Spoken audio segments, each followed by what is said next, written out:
In August 1938, a worker clearing brush along the industrial rail lines in downtown Cleveland stopped near a pile of discarded railroad ties. What looked like a bundle of rags turned out to be two human torsos. When the police mapped the exact location, it caused an immediate problem inside City Hall. The remains had been placed within direct line of sight of the third-floor office of Eliot Ness, the city's safety director. Ness had been brought in from Chicago specifically because he was a modernizer, a man who used data, fingerprinting, and rigorous administrative order to clean up broken systems. But for 4 years, a terrifying pattern of violence had been quietly breaking his department. It had started with pieces of a woman washing up on the lakefront, her skin chemically treated until it looked like old leather. The head was never found. At first, the files show the detectives treated it as a localized vagrancy issue.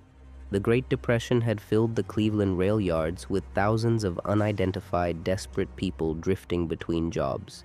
It was easy to assume a transient had simply turned violent in the dark. But as Ness began looking at the growing stack of medical examiner reports, a disturbing pattern emerged from the marrow of the bone. The coroner's notes on the second victim, a local hospital orderly named Edward Andraschi, contained a detail that didn't fit a rail yard brawl. The decapitation wasn't a product of hacking or blunt force. The blade had slipped cleanly through the cervical vertebrae, navigating the joint with a single fluid stroke. Whoever did this didn't struggle with the anatomy.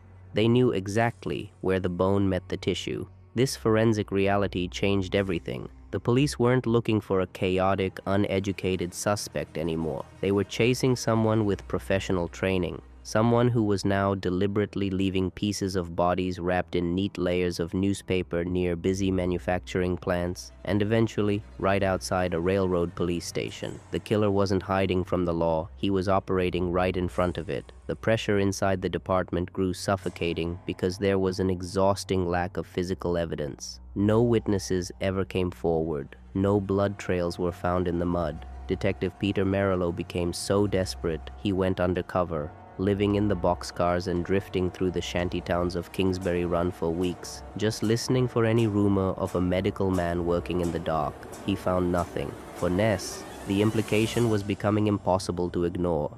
The killer moved through the city with total anonymity because he belonged there. By the late summer of 1938, Eliot Ness was facing an administrative disaster. The newspapers were printing daily tallies of the unidentified dead. His detectives were running down thousands of blind leads, and the killer had just left 2 bodies outside his window. The modern, systematic policing Ness had promised was failing against an invisible target. At 12:40 a.m. on August 18th, Ness targeted the only thing he could actually touch. He took 35 detectives and a large police force into the heart of the Kingsbury Run shanty town. They lined up over 60 homeless men for fingerprinting, but Ness didn't stop there. He ordered his men to set fire to the entire complex of shacks. By morning, the valley was a field of ash, and hundreds of the city's poorest residents had been scattered. Ness later recorded that he did it to eliminate the killer's hunting ground. But inside the department, it looked like a frantic, heavy-handed move by an administrator who had completely run out of options. The killings did stop after the fire, but it left a hollow note in the files. They hadn't solved the mystery, they had just destroyed the environment where it existed. A year after the fire, the county sheriff tried to close the case by arresting a local bricklayer named Frank Dolezal. Dolezal signed a confession, but when independent attorneys finally gained access to his cell, they discovered he had 6 broken ribs. Shortly after, Dolezal was found dead, hanging from a low hook in his cell. The community widely regarded the incident as a forced confession that had gone wrong, but federal records later revealed that Ness had already quietly moved the real investigation into a private suite at the Cleveland Hotel. For days, Ness sat across a table from Dr. Francis Sweeney. Sweeney was an orthopedic surgeon, a veteran who had performed amputations under massive pressure during the First World War. He was also a man whose life was collapsing under severe alcoholism and volatile behavior. Ness brought in Leonard Keeler, the pioneer of the polygraph, to run secret tests on the doctor. Sweeney failed them. Keeler reportedly looked at Ness and said, "That's your man." But as Ness looked at the data, the reality of his position became clear. Sweeney wasn't a nameless drifter.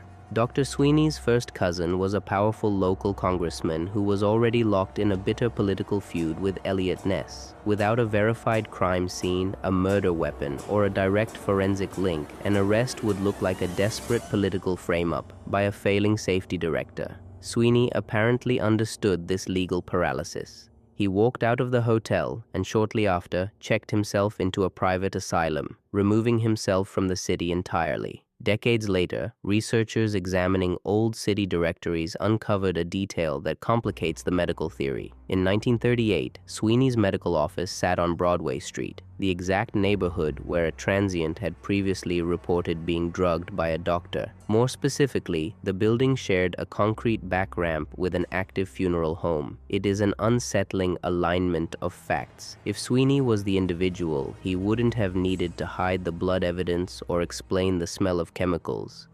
He would have been operating in a space where those things were a routine part of daily business. Sweeney spent the rest of his life behind asylum walls, but he didn't stop communicating. Until Ness died, broken, out of office, and deeply in debt, he occasionally received strange, mocking postcards from various institutions, signed with Sweeney's family name. The Cleveland files remain open. The postcards stopped only when the ink ran out.